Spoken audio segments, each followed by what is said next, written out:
ब्रेकनंतर बातमी पुण्याची आहे। पुण्याचा उपनगर उंडरी इथल्या एका उच्चभ्रू सोसायटीमध्ये तब्बल 10 वर्ष टँकरनंच पाणी पुरवठा होतोय।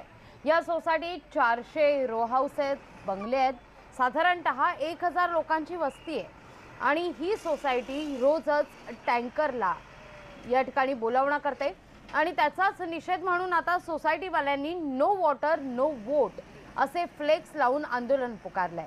आम्ही पुणेकर पालिकेला पाणी कर भरतो, मग हा टँकरचा भुर्दंड का सोसायचा असा सवाल सुद्धा या नागरिकांनी उपस्थित केलाय। यापुढे रास्ता रोको, मोर्चा आणि कोर्टात याचिका दाखल करणार असल्याचं नागरिकांचं म्हणणं आहे।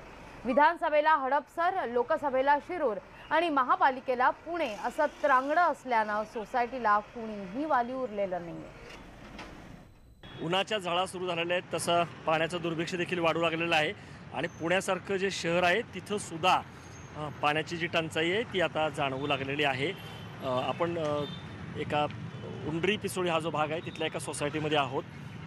वर्षानुवर्ष अक्षरशः इथली हजारो लोक टँकरनी पाणी मागवत आहेत आणि लाखो रुपये खर्च करत आहेत। यावेळी निवडणुका आहेत, त्यामुळं वैतागून त्याने बघा नो वॉटर नो वोट असा एक फ्लेक्सच बनवून घेतलेला आहे। आमच्या सोसायटीमध्ये पाणी नाही, आम्ही टॅक्स भरतो पण आम्ही मतदान करणार नाही।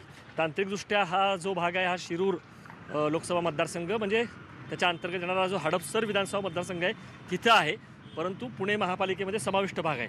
तिथले जे संगीता ठोसर किंवा योगेश टिळेकर सारखे नगरसेवक आहेत किंवा आमदार त्यांच्याकडे सुद्धा यांनी गारानं सांगितलेलं आहे। आपण विचारूयात की नो वॉटर नो वोट अशी मोहीम त्यांना का सुरू करावी लागली, हे सगळे नागरिक आहेत सोसायटीमधले, आपण त्याचे संवाद साधूयात। मला सांगा की किती वर्ष झालं तुम्ही पाण्याची टंचाई जी आहे ती तुम्ही अनुभवता आहात महापालिकेमध्ये समाविष्ट होऊन सुद्धा, आणि तुम्हाला नो वॉटर नो वोट अशी मोहीम का राबवावी लागते? म्हणजे बघा की सोसायटी फॉर्म होऊन म्हणजे तसं 20 वर्ष झाले त्या सोसायटीला। त्याच्यानंतर जेव्हा फॉर्म झाली त्यानंतर आमच्याकडे टँकर्सच सुरू आहेत।